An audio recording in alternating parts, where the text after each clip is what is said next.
anyway, aside from Super Bowl Sunday and whatnot, how was your week, Mr. Aiken? Was it better than last week? It's definitely better than last week. Yeah, it's uneventful, really. I didn't do a whole lot other than regular stuff, work and daily chores and get to the bank and the normal bullshit. Did a lot of work with Pinball PA this week. We have our new guy in there now, so obviously there's a lot more interaction than I'm used to with Pinball PA.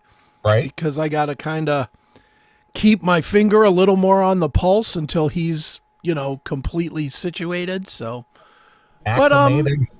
Huh? Acclimated. Yeah, exactly. Mm-hmm. But we're getting there with that, so that's mellowing out. We're having a really good week this week. So, you want to talk about jumping into the fire with both feet? Holy cow!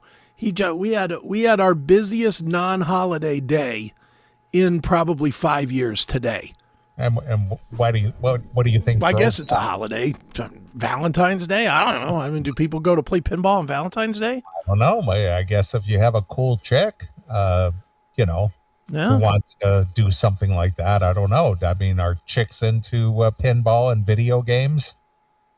Not that I'm aware of. I mean, dude, whenever 90% of the time, if people walk in without a family, it's just dudes. Yeah, of course. It's just dudes. There's no women ever. Right. It's sausage fest big time. Of course. So well, maybe what it is if chicks give their dudes a Valentine's Day gift, maybe they gifted them a day at Pinball PA. Yeah, it could be. Who knows? It could be. I don't know. I don't care. Thank you for your money. Or it's just a bunch of dudes who don't have significant others and they were treating themselves for Valentine's Day. Could be. Or it could just be dudes that are trying to get away with not going to some stupid dinner that they don't want to go to in the first fucking place. That could be it too. There's a lot of reasons, I guess. Right.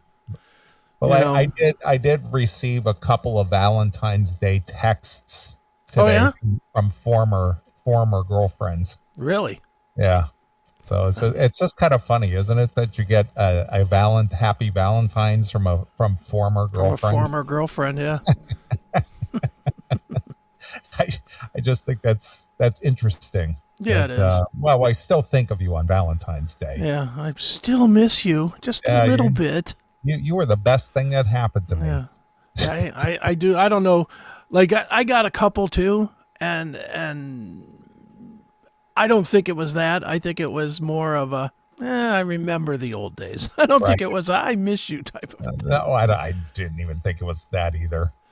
It's just, I guess it's nice to be acknowledged, but whatever. It's just kind of funny. Yeah. I took the two that I got today as, I don't really hate you like you think I do. Right. So. I never thought either one of these ever hated me. They just didn't work out. Right. For whatever reason, for various reasons. Sure. Well, I mean, my dating history. There's a lot of hatred. I gotta admit, there's you know what? I can't. I'm thinking back here. I'm trying to think if there's anybody in the past that actually quote unquote hated me. I think it was more the other way around. Sure. It's just because I never ended on bad terms. Like somebody broke up with me because I was being a complete asshole or something. I more or less kind of guided the ship to them making the exit. Sure. Like well, I got some that definitely did not like me. The girl from the gun range that I read the texts about on the air, she did not like me. But that was a short. Yeah, that was only like second date. That was like a one and done almost. Yeah, it was a second date, and I got blown, so it was okay. And there was that. That was good.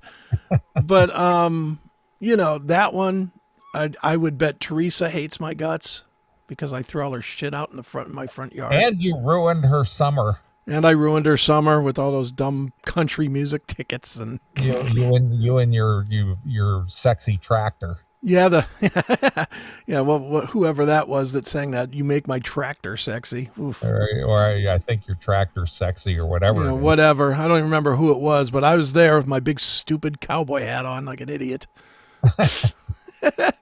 You still have the cowboy hat. I do not, or maybe I do, but I don't know where it is. I have no idea. I probably threw it away. So did you actually go to like a Western store and buy this hat? No, please, Where did you get it? Walmart. Oh, you went to Walmart and Went to got it. Walmart. I wasn't going to spend Okay. any. You go to a real place, you're going to spend like $250 for that same stupid hat. And what prompted you to go buy a cowboy hat? I thought I was going to a bunch of country shows that summer, So you thought you would just kind of fit in. trying to fit in. I bought boots too. All right. Were there a lot of cowboy hats at the shows that Oh, you did go to? yeah. Okay. There was a lot of cowboy hats covering up bad mullets and balding guys. I don't think I've ever been to a country show. Never once. It was odd. I wish I could say that it wasn't, that it was like any other show that you go to. I guess every kind of show has its own flavor, because I've been to different things. Sure. And, the two that are the most similar are probably heavy metal shows and gangster rap shows.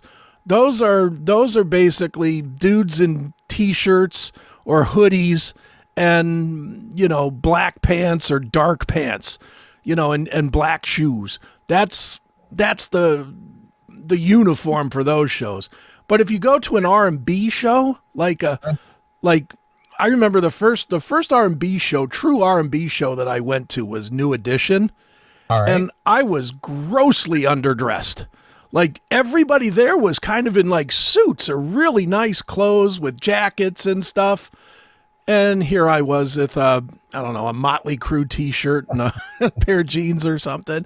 I did not fit in at all in that room. That's a different vibe. And like I said, the country show was, worn out jeans, wife beaters, big stupid hats, boots. You were ready to ride a horse or watch a show. Take your pick. It was weird, but I guess there is a vibe for every sort of show you go to. Okay. All right. And how many country shows did you go to that summer? Was it only Just the one. Just the one. one. Dude, we were only together for A month. a month, maybe 5 weeks. And my brilliant ass, we've been together 2 weeks. She gave me a little bit of pussy. Why don't you move in? Come on. Moved her in after 2 fucking weeks like an idiot Where was she living prior to that? at her mom and dad's house. Oh, okay. All right. Same place she went back to. Okay. Well, fair enough. I mean, and how old of a girl was she? She was 32 All right. and I was 40. Home. Yeah. Living at home with mom and dad at Mm-hmm. 32, but there was, I'm sure she had moved out of the house at some point before that. And then Maybe. I don't know. I I really mean, don't know. I'm sure she had some kind of relationships sometime during her, Yeah. 20s. Well, Yeah. I know she was dating my friend Steve before me. Yet another really stupid move on my part. That was when I'm not going to try and justify it. All I'm just going to say is that was the second girl I dated out of my 23-year marriage. So I really didn't know the rules too well. Okay. And it was one of those things where she broke up with my friend Steve. She called me. We got together. We had some drinks. This leads to that. You're making out at the bar or whatever. It just gets dumb. But I did go to my friend Steve and I was like, "Are you cool with this or not?" And he's like, "Bro, do your thing. Whatever. I'm done." But he wasn't. Of course, as soon as I started messing around with her, then he was mad at me. For breaking the guy code. Yeah, I guess there's something to that. Yeah. And he is right. I mean, look, would I do it today? No, absolutely not. But back at that point, I mean, dude, you've read my book. This is the same guy that was banging wives, the night before their marriage. I didn't care. Right. The last time I was single, that's what I did. So I got single, and this one was available, and the guy that she had just broken up with a few months earlier said it was cool. All right.